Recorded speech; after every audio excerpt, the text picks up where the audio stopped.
quick recap, 30 seconds if possible. Okay, so data breaches are a common occurrence in everyday life. We do need to be mindful of the fact that we will experience downstream issues, both within the banking and the retail sectors, against compromised accounts. As criminals become more sophisticated, they start sharing data amongst themselves to build a profile against the customer and their targets. So I'm basically demonstrating here that these are the most recent breaches. They're certainly by far, they won't be the last. They're certainly not the first, but we do need to keep on top of what's happening in the news and understanding where those compromises occurred, trying to establish the details and how those apply to our operating environment, and see if that we ourselves are vulnerable to the attacks that are being highlighted here. One of the things I didn't cover off was in Yahoo. It was serving malware to its users over the Christmas period, and the attacks started, I think, around December the 16th, and they were identified around January the 1st, where Windows PCs and Java-enabled phones, Android, for example, were being served adverts that contained compromise or malware data that basically turned the machines into either zombies or used for other nefarious means. And the infection rate was around 27,000 an hour, they thought. Though interestingly, iPhone and Mac users weren't affected by this. The reason I bring this up is that, of course, our customers, our everyday customers, use these sites like Yahoo. Google could be the next victim here. So if we don't have the right patching in place, we don't take the right precautions, which is around user education and so forth, then we're at constant risk wherever we are in this connected world. Okay, so on the next slide, the Data Loss DB Open Security Foundation is an interesting website. And can you see those slides, Keith? Yes, it has advanced. Okay, brilliant. All right, so the bottom line is that there is a leaderboard of records and record loss. It's worth keeping an eye on there to understand how that impacts your operating environment. Data breaches do cost a lot to clean up. It also causes significant inconvenience to the individual whose details have been compromised there. Another interesting compromise that's occurred over the Christmas period was that a bored hacker decided to have a play with his commercial router and discovered a backdoor. And he published his Python code. It's freely available on the internet. And I provided links to a lot of these articles if anybody's interested in the slides afterwards. And as a result of that, there's a large number of consumer devices that are impacted here. And these consumer devices could actually be used in retail stores, in other commercial applications where a simple broadband connection is required. So it's certainly worth having a look at a vendor's list that's available on the GitHub to see if any of those devices are in your estate or in your home. Personally, I've had to swap out all of my equipment. It turned out all of mine was on the compromised list, so it's an expensive proposition. Are there any questions, Keith, before we move on? No questions received yet, Jace. Okay, thank you. So in terms of the current payment security standards, there's a number of them out there. And for this particular session, we don't have enough time to cover them all off. But the ones at the forefront of people's minds or organizations' minds right now is PCI-DSS. That's very much number one. ISO 27002 is around security policies and security management as a whole, not necessarily restricted to cardholder data, for example. And then, as some of you will know, cryptography is one of my favorite subjects, and NIST SP 857 is one of those standards that organizations are aspiring to or adopting. But for the purpose of this session, we're going to cover off the PCI-DSS. We're going to cover off how that affects us in the operational environment, and also some of the standards that are being changed that will impact us by 2015. There's other standards that I'm deliberately not calling out right now, purely because this is mostly discussed with merchants, processors, and issuers. and achieving compliance and compensating controls is at the forefront. So PCI-DSS, it was created to increase controls around cardholder data to reduce credit card fraud and even debit card fraud via exposure.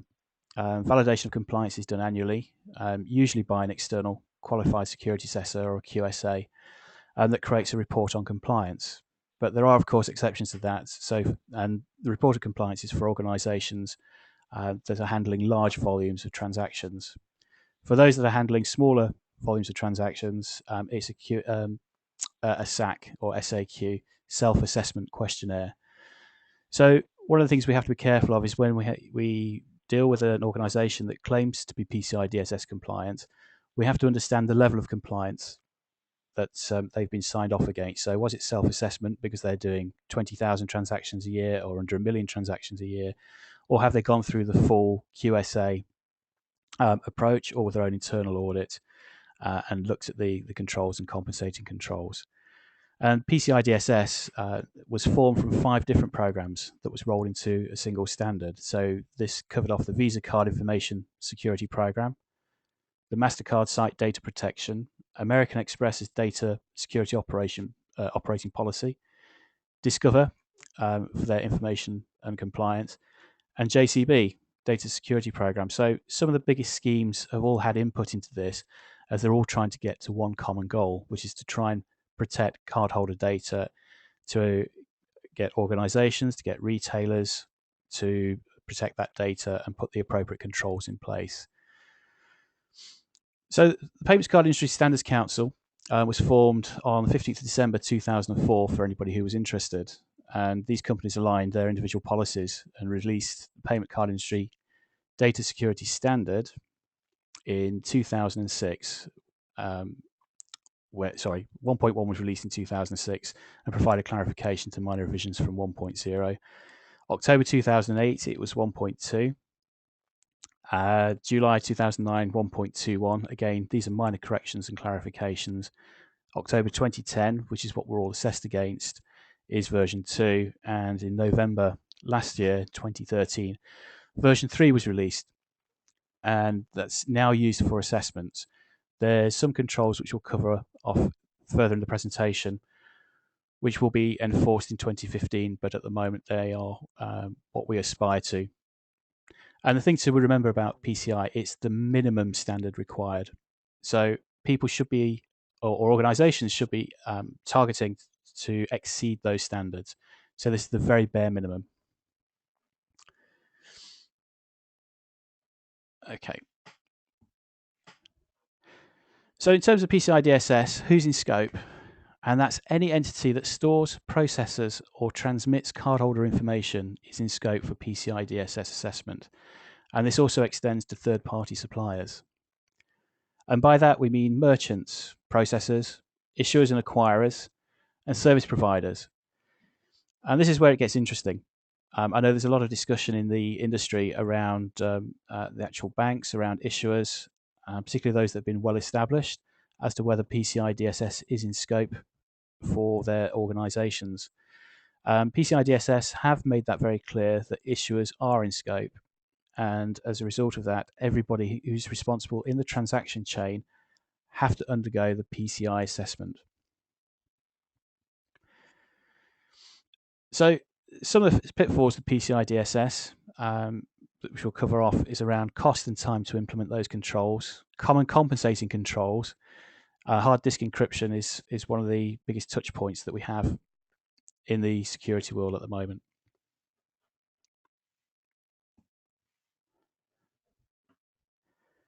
So what I'm going to do here is just give you, and I apologise for those of you who are well seasoned in PCI-DSS, but just give you a whistle-stop tour of the 6 main controls.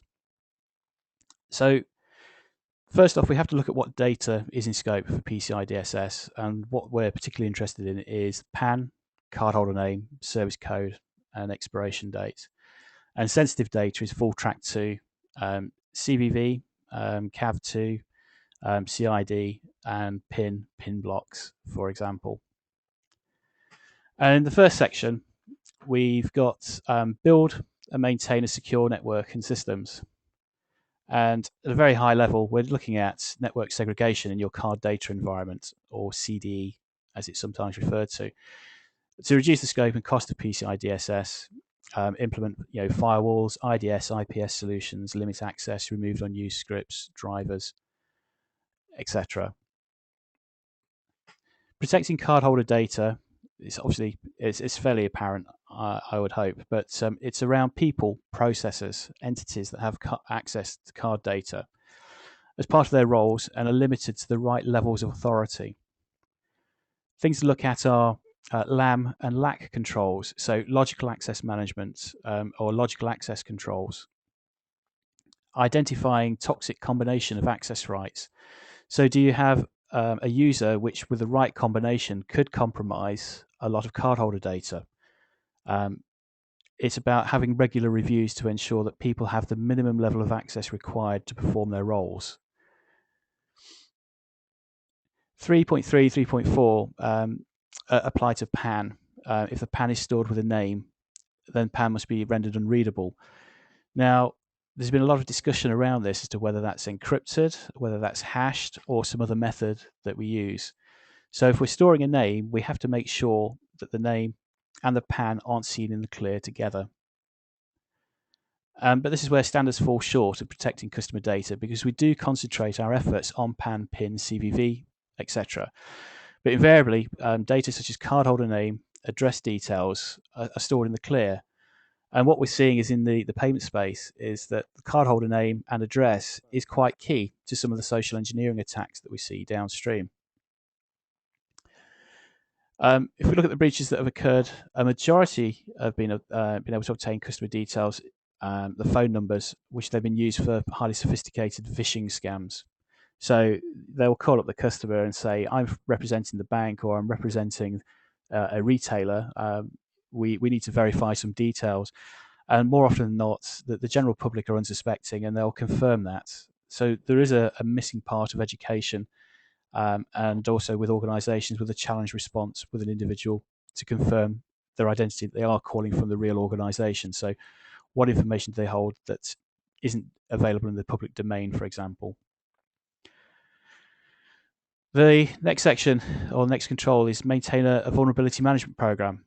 And again, that's fairly straightforward in principle, but it's one of the trickiest to deploy in your environment. So look at deploying antivirus software and ensure the definitions are up to date. That's fairly common. And I think most organizations do that.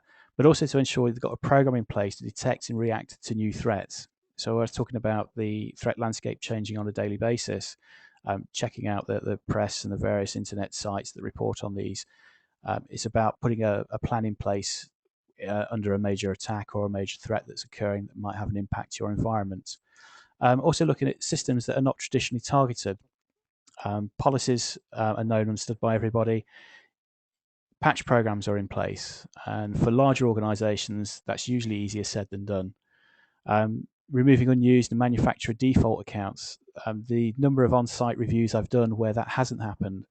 And again, it's down to either lack of time, lack of education around this, or convenience as equipment is installed and those default accounts aren't removed or passwords are changed. Doing code reviews, looking at your change controls, enforce separation of dev and live environments. And it's also a common cause of pain here because more often than not, if you're trying to establish what a problem is or try and determine a fix, you'll often get a request to copy live data into a development environment or to try and desensitize that in some way so that they can recreate the problem. But the bottom line is no live PANs in a test environment. Train your staff in secure coding techniques. So the common ones are buffer overflows, injection, LDAP, and XPath injection flaws. XML cross-site scripting are very common, and XML is particularly insecure in terms of how it's structured, how the data flow is easy for an attacker to establish what's going on with your system. There's the OWASP site is dedicated to a lot of the XML and cross-site scripting attacks, if anybody's interested in taking a look. Insecure key management and storage, again, is a common theme that you see, and I'll talk about that You'll see either very good controls in place but poor key management, or you'll see no key management at all when you do an on-site due diligence, for example. And again, education and training around that is quite key. Coming in July 2015 is broken authentication and session management. So at the moment it's best practice, but it will be mandatory from July 2015. And by broken session management, it's where if you're logging into your issuer or host application, whatever that might be, you lose your session. Can you recover it, or will the software automatically close that session down for you? And you'll be surprised how many software vendors out there don't correctly close down that session once they detect that your connection has failed for whatever reason. We've got implementing strong controls and measures. So again, we need to know what the limits of authority are for individuals, define access requirements for LAM, LAC, and JML, so logical access management, logical access controls, and JML, joiners, movers, leavers, to ensure that when people move role within an organization, or they join, or they leave, that their user accounts are reviewed and the appropriate accesses are removed. So how many people have moved around within an organization that still have access to data from their previous role? So also assign access based on roles and function, and the default is a deny all policy. So you have to demonstrate that access to data is required to complete your role. And this is always a touch point, because staff and personnel want to do the right thing, and sometimes the software hinders them in their role. So access to certain data means that they're not as effective or productive as they can be.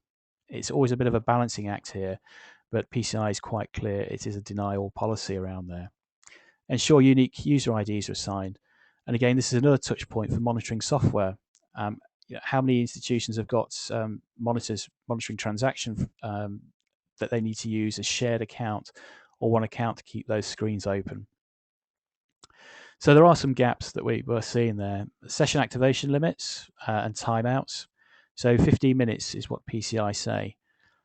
Implement proper authentication, two-factor authentication. Use strong cryptography to limit passwords and passphrases.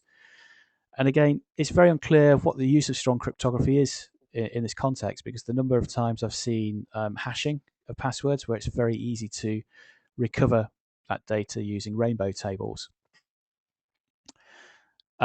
Changing passwords every 90 days, password history limits, etc. These are all common practice things. Not to use groups and shared passwords, and where DBAs have access, there's always cause for concern, because they have access to more data than the regular user does.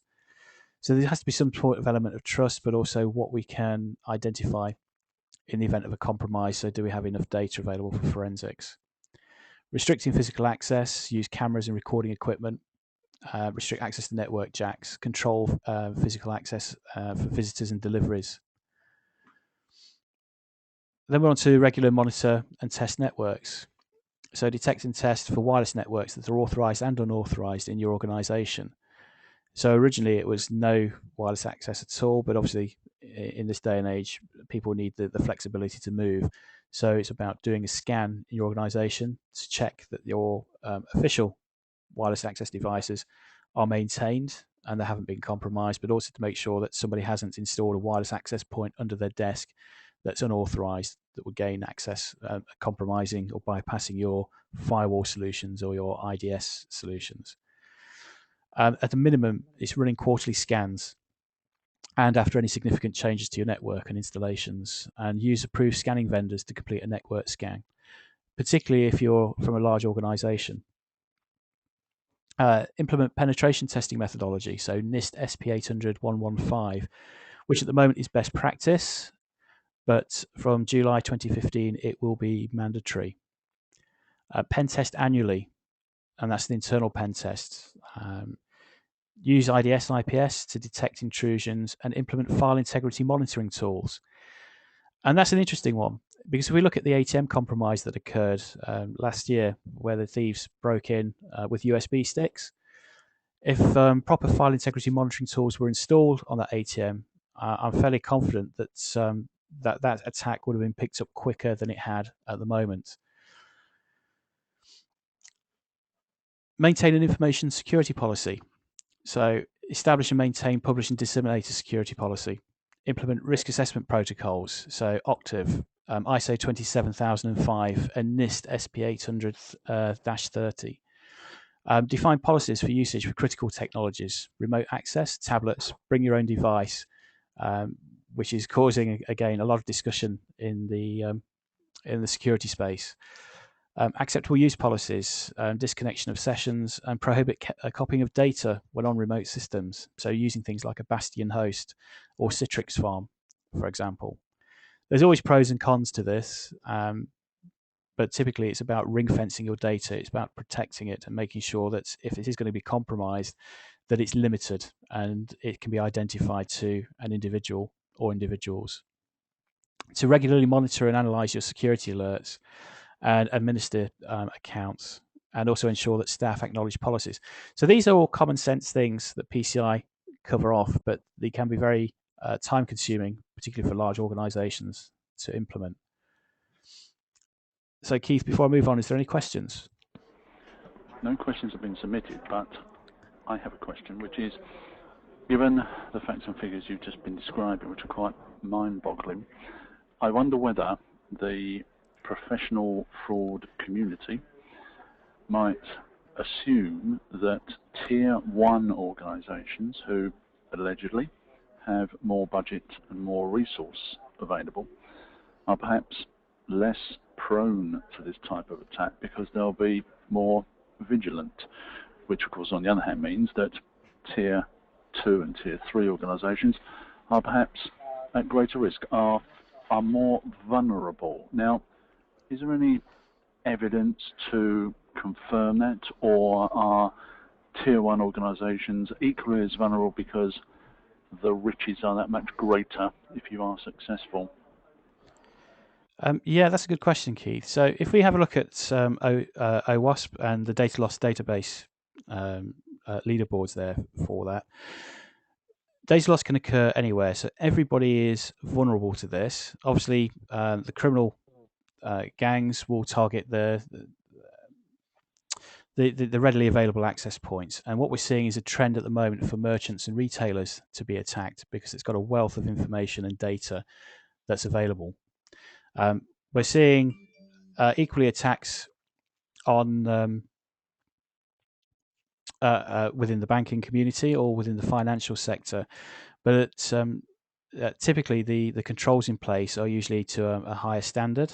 It doesn't mean that it doesn't happen. So if we look at the Target compromise that occurred before Christmas, it was a variant of crimeware that was installed on the point-of-sale device, for example, and that was propagated to all their stores, which was collecting data, cardholder data, on a regular basis, and then it was shipping that data up to their own data centers, where the data was combined and it was exfiltrated on a regular periodic basis to a static server that the criminals had set up.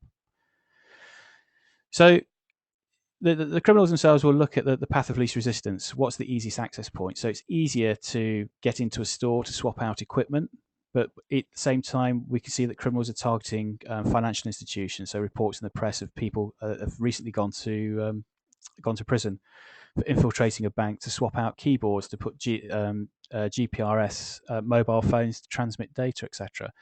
The bottom line is everybody's at risk, but the thieves will go for warehouses where there's more data for least amount of investment in their time and effort. Thank you. Okay, so going into the data in transit. So the common data flow I think we're all familiar with is that we have a point of interaction where you're going to have PAN, cardholder data, and a PIN, some kind of acquiring system, possibly some kind of switch, and an issuer. And I have kept this at a very basic level.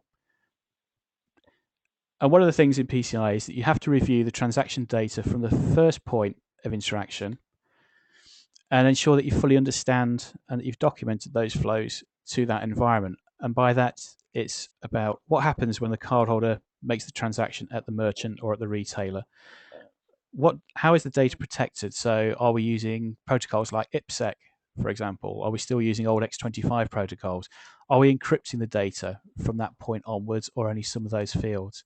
When it reaches the acquirer system, what are the touch points, the points of compromise? How are we segregating our networks, for example? We also have to look at some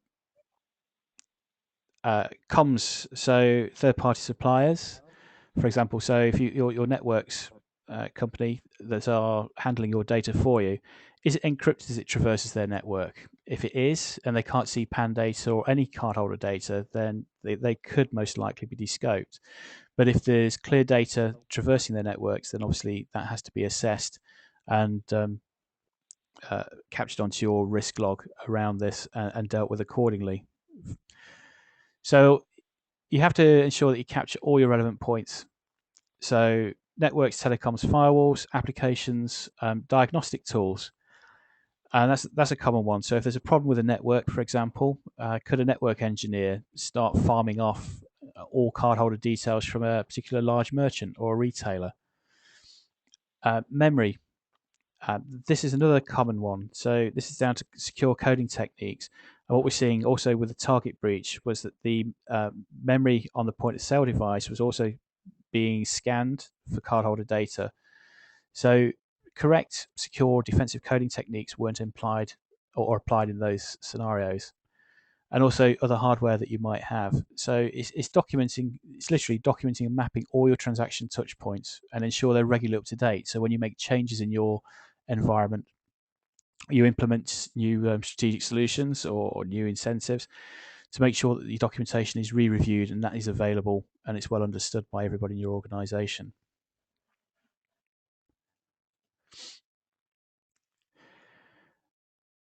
Pen testing is a popular one. So you can employ the services of scanning and third parties for regular pen testing.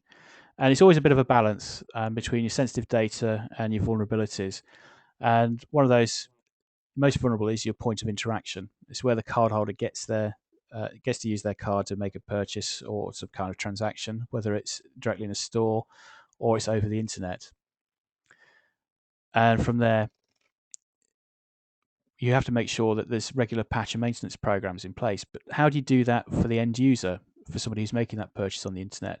They may not have installed antivirus software. They may not have patched it, made it up to date. Their equipment may have been compromised. In terms of a retailer store, how do you ensure that everything is patched there, everything is up to date, particularly if you've got a large estate and you have to roll out either critical fixes across thousands of stores, or you have to swap out hardware across thousands of stores?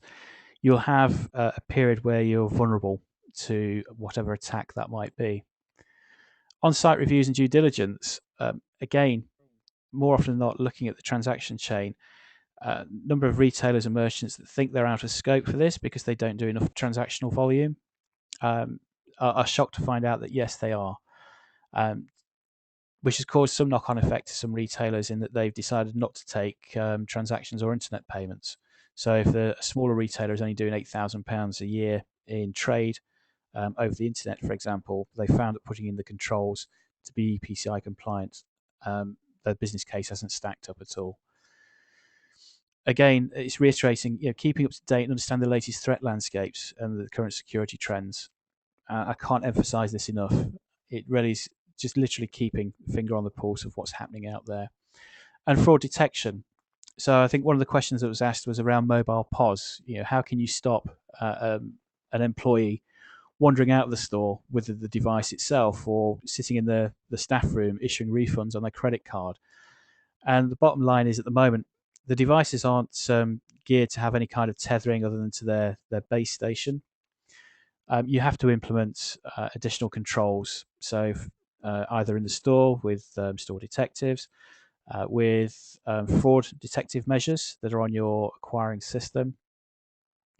It's just basic common sense, unless, of course, you're going to go as far as having a modification to your hardware to install GPS so that you can track its location at all times, which at this point in time, I'm not aware of any device or terminal that has that, that's readily available and off the shelf. But the wider community I'm sure they're bound to correct me on that.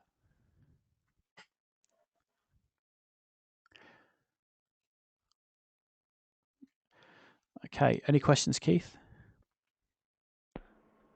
No, nothing's been submitted, so please continue. I'm watching out.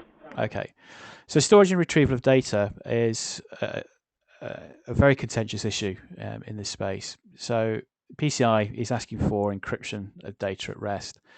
At whole of disk encryption, there is a significant cost, it's perceived, to deploy and also migrate. And I say that in that nobody wants to be the first to say, okay, we've got a database that's got over a billion transactions on, for the sake of argument, and we've just actually snafu'd it, or we've just managed to corrupt that whole database by moving over to a encrypted hard drive, for example. We've looked at field level encryption, and for those organizations that have, seems to be a significant cost to develop just even field level encryption, to change not only their application but the back end processes, so all of the data feeds that are used that extract that data, do MI reporting, etc. And there's also a perceived performance issue around this stuff. So what needs to happen is that it's not going to go away. The requirement is there, and everybody's got, well, I say everybody, but the most common thing is there's a compensated control, which is around your LAM and LAC access to your data. But there needs to be some real solutions out there for either whole disk encryption and some performance testing to be done on this. And some of the challenges we have with whole disk encryption is that the disk will need a key at some stage. And at some stage, that hardware will need to be rebooted or cold loaded or whatever needs to happen, or swapped out. And the key needs to be reinstalled. So either needs somebody available at the data centers to do a key ceremony to install that or to relog that disk back on. Or there has to be some other mechanism with involving HSMs and various handshakes, etc. It's, from what I've seen so far in the marketplace, it's not a practical solution on large enterprise scales. But again, I'm happy to be corrected by anybody out there that has got experience on this. The field level encryption, again, PAN, we seem to concentrate on, and PIN blocks, for example. But it's very rare to see cardholder name, cardholder address, or even sometimes date of birth. And equally, on the flip side, those that have done some kind of encryption on date of birth, I've seen an example where 2 or 3 fields have been encrypted, but they've added a hash to the end of that record, and it's been very trivial to recover that record just using the hash as an attack vector against the data itself. So we have to look at those solutions and see what's best for that environment. Backups and retrieval. This is, again, an interesting area in that you have to rotate your encryption passwords, but that means you then have to keep a log, because if you need to restore data from, say, 2 years ago or even 6 years ago, that data has to be recoverable in some way or some form. Now, in the UK, there's a legal requirement to be able to recover cardholder data for 6 years from the last transaction or its last usage. It's classed as inconvenient because obviously it takes time to recover that. But at the same time, it's maintaining those passwords. So it's rotating it, and how do you recover? One of the things I have seen was a fairly newly qualified QSA, and I had an interesting discussion with him, which was we'd identified a problem with processing. So some sensitive data was being logged, and that data had been stored in the backups for the last 2 years. And the QSA was of the opinion that every backup had to be restored and that data removed. And this is where PCI does fall down, in that there's a number of grey areas, and the way that these standards are applied is inconsistent from QSA or even to some of the bigger companies that will do the QSA assessments for you. So you have to be fairly pragmatic. If the data is already encrypted, which I think most people or most organizations do encrypt, it's impractical to restore terabytes of data or even zettabytes in some instances to change a few fields.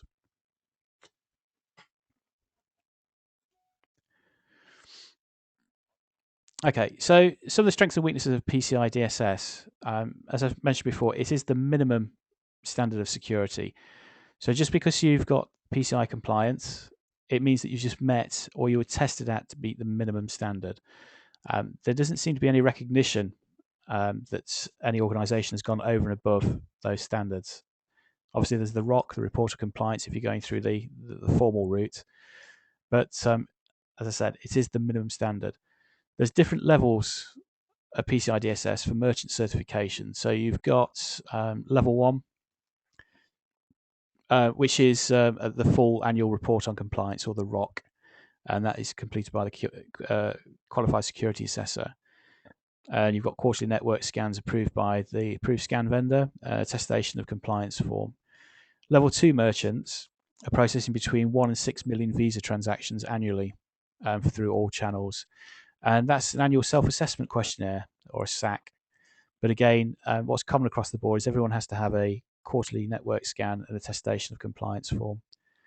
Level 3 merchants are 20,000 to 1 million transactions, and level 4 is processing less than 20,000 e-commerce transactions annually. The cost of the organisation is going to vary depending on your size, your business, how much data is flowing through your networks, and how much network segregation that you have in place. So a smaller merchant, it's with minimal networks, it may be an easier task than, say, a well-established processor that's been around, that's trying to get their networks properly segregated and get their software into a compliant state. There's inconsistencies with report of PCI compliance. So again, it really does depend on the QSA that you have in place there. Although the grey areas are slowly dimming in the standards, there can be many long nights discussing the encrypting data at rest, for example, or even some of the firewall controls that you have. You have to rely very much on the technical skills of a QSA, and what I've also found is the QSAs tend to go for what they know. So firewalls and networks is very common. Procedural physical controls, testing, etc. But what's interesting is that key management is not particularly well understood, and although it only forms a small subset of the PCI standard, it is quite key to protecting cardholder data. And I've yet to meet the QSA that asks the right questions around this, which is a little disappointing, really. But it's human nature. We all move towards what we know. It also requires an openness, as I put here, from the technical community. So it is about having the operational knowledge of how your data centers work, what the data flows are within there, relying on your SMEs for application and hardware knowledge. More often than not, I've seen business people being asked questions where there's a lot of assumptions that are being made, and it just causes further downstream problems within your ROC and your PCI assessment. And the standards concentrate purely on cardholder data, but what they neglect in here, and this is my personal opinion, is that it needs to cover data such as email, phone numbers, social security numbers, or anything that's personally identifiable to a customer, a cardholder. The reason being is, of course, being on the back end of my data being compromised, it doesn't take long for the criminals to start patching your data together to form sophisticated attacks against either you or your data, basically.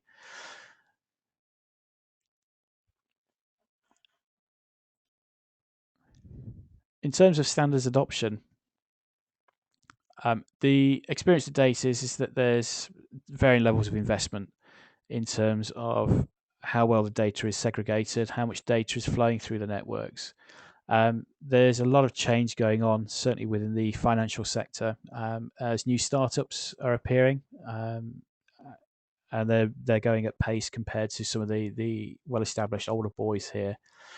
And cost to run large-scale programs. So it's not uncommon to hear many millions of pounds being pumped into either remediation or to put the controls in place here. Whereas merchants, they'll do a trade-off. They'll do a risk assessment of what is needed to meet those minimal standards.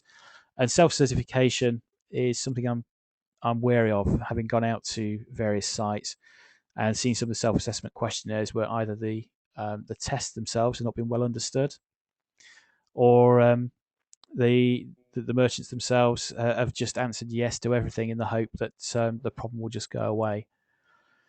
And with processors, inconsistent implementations, and by that, this is really down to the QSA and what steer that they give to you as in the organisation and to your experts, and what their pet subjects are. So the standards aren't being consistent across the board yet. It will get there as knowledge around the subject increases and as the Payments Council start to identify these problems. We have pre and post incidents, so data leakage tools, forensics.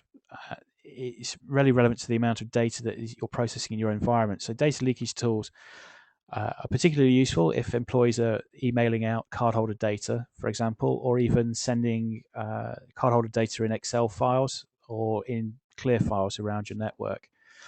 They can certainly help identifying. You can re-educate those people that are sending that data. Sometimes it is required for a specific role, and where you're using encryption, such as no, I shouldn't advertise any products here, but Connect Direct Secure Plus is a common one in the financial sector, or SFTP.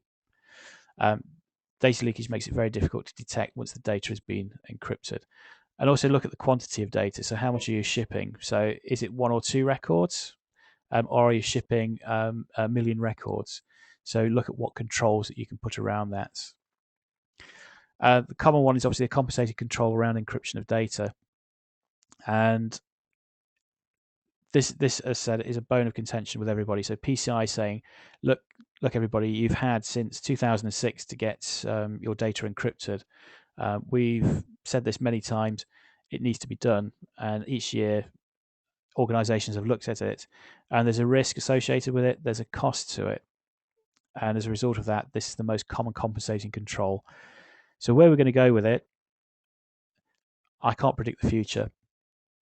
But encryption is going to be here, to stay. And as the younger startups, those that don't have the legacy systems around them, they will find a way of encrypting the data and making their systems performant.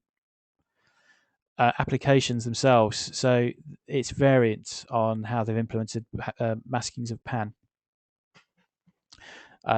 Some of them do it well, others it's causing frustrations for people who need the access to that information to perform their roles. So again, these are very inconsistent. It's a simple requirement, but it's not implemented particularly well. LAC and LAM controls, so logical access management and logical access controls, again, are fairly inconsistent across applications yet. We've not reached that level of maturity where it's almost a military style. Dual controls and split knowledge is still an issue. The number of due diligence I've personally been in on site where information is held in the director's head because he's a trusted individual, and they may well be, but if they left the company or they had to attend an emergency for whatever reason, it leaves the organisation open to, or it leaves them vulnerable. So it's about making sure the dual controls and the procedures for that are well documented. If you've got keys or key material, or you've got passwords that are required for, say, your backups, that they're stored in safes, that tamper bags are in use, and operationally people know where to go. There's a lot more investment required in today's applications, certainly in the payment space, to be more PCI. That there's been too much reliance on security perimeters or trying to ring fence your applications through other controls. Software themselves needs to get to that level of maturity now to protect cardholder data. So even if the data center was compromised, what data can they get out? Is it encrypted data, or can they compromise your processors to be able to extract that data unencrypted, for example? And this kind of goes back down to the encryption of data at rest, which rarely protects you if those hard disks were lost, stolen, or needed replacing. I wonder how many people have got the proper procedures in place for destruction of hard disks to make sure that they're shredded, or to make sure that the data is fully wiped before they're released from data centers, for example. Jason, we've received a question on that very topic from Darren Guyden of Barclaycard. It says, this is when you talk about storage and retrieval. At equipment end of life or failure, are there any guidelines on disk destruction, whether encrypted data or not? Would magnetic media be handled differently to solid-state disks? That's from Darren. Okay, so thank you, Darren. The simple answer is that shredding devices ideally should be used whether it's a floppy disk or whether it's a hard drive. Now, I'm aware that there are a number of mechanical shredders out there that are designed specifically for basically turning your hard disks and your floppy disks into confetti. Not only should they be shredded and should be destroyed, whether it had sensitive data or not, but it also needs a certificate of destruction issued against it. So recording the serial number of the hard drive, the date that it was destroyed, who was present in that destruction ceremony. So there's a number of controls that need to be put in place to destroy those hard drives.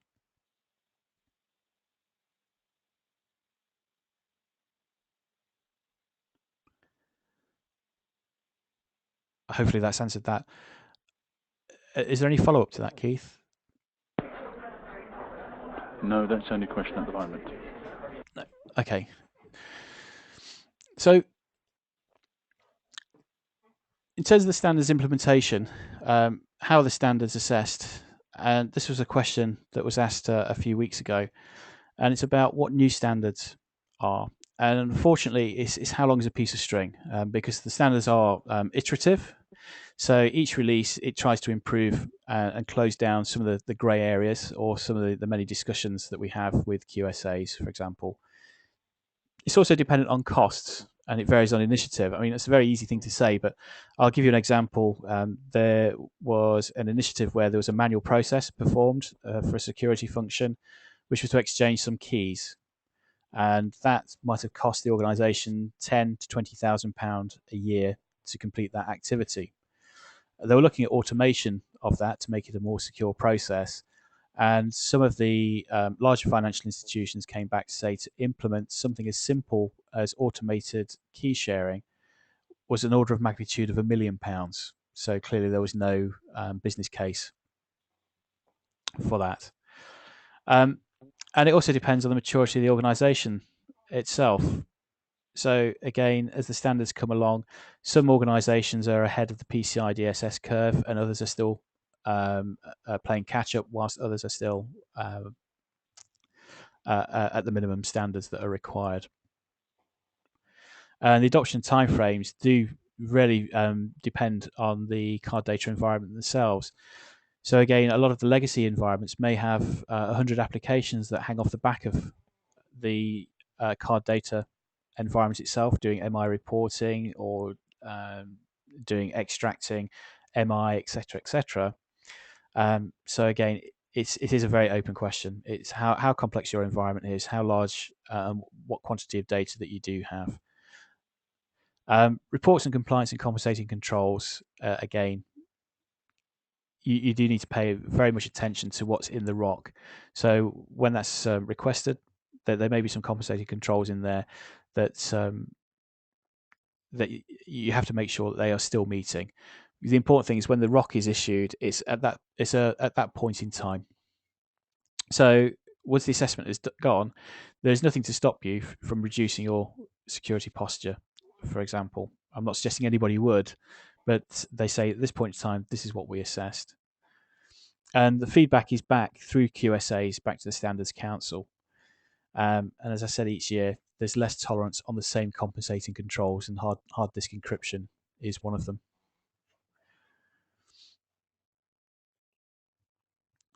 We've had some supplementary information to what you've just responded there, Jace, from Rich Rosales, US Bank. Hi, Rich. Thank you for that. He says this includes printers and fax machines that have storage capability. Absolutely. I've personally been involved in a pen test of recovering information from a printer that's been powered down, and also ribbons as well if you're using old dot matrix for various things. So yes, he's absolutely right. So anywhere where cardholder data may have been exposed needs to be destroyed. I'm kind of conscious of time. I think I've overrun a little bit, Keith. Richie's been very busy. Sent us another question. Okay. He says, will you be talking about the current state of tokenization standards and best practices? I don't think it was in the scope of today's presentation, but it sounds like an ideal topic for a dialogue on a social media site to me. It does, yes. So unfortunately, Richard, no, I haven't included it in this presentation. It's certainly something we can talk about at either a later date or, as Keith suggested, on social media. Good. So let's get chatting. Okay. You've got about what one slide left, I think. 2 slides basically. So I'll go through this very quickly. So apologies, everybody. So review of lockdown of software and OS applications. So common things: disable unused ports and external ports, which would have helped with the attack on the bank's ATMs last year. These again, file integrity management. So look at your points of interaction. What software is installed? What's deployed there? Is it automatic? Code signing is one of the most common things or mechanisms we can use to protect the software that's on our devices, and it's very seldom used from what I've seen in my experience there. So again, these are the kind of mechanisms that do need to be deployed and need to be thought about in your solutions. Emphasis on PCI definition of cardholder data. Again, criminals are organised, they're mining data. So it's not just cardholder data, it's not just the PAN, the service code, the expiration date, etc. It's anything that's personally identifiable to you. And these are the operational weaknesses, because we do concentrate on those areas. But criminals will, they are getting smart. They are starting to share data reluctantly, but they are building profiles against customers, and they are using them now for very sophisticated attacks. And this last slide here is just a heads up to everybody of what's upcoming in PCI 2015. So I mentioned before, broken authentication and session management, additional requirements for service providers, protect devices that capture card payment data, etc. So it's something that you need to be aware of and need to put plans in place to meet the June 2015 dates. I apologise, it is a whistle-stop tour on these last 2 slides, and we come to the last one, which was the Q&A session. Okay. Well, as you can see, everybody, there's plenty of related reading. And as we said a moment ago, let's start a dialogue. Obviously, we're available. We are just a message away on Facebook or Twitter. So please keep in touch with us through those media, through those channels. And also, of course, through the website. I'll just say the name one more time as a plug: www.thepkf.org. That's where you'll find information of forthcoming events. The next webinar, for example, in about 4 to 6 weeks, thereabouts. And also a major flagship event, the conference that this year will take place on the 29th and the 30th of September. Westminster, Central London, 1 Great George Street. Hopefully some of you attended last year. That was very successful. We hope to see you and even more of you there in September of this year. We mustn't keep you any longer. Please have a very good day. Thank you for joining us, and please keep in touch with the Payments Knowledge Forum. That's what we're here for. So, yes. Thank you for your time, everybody. Thank you, and goodbye.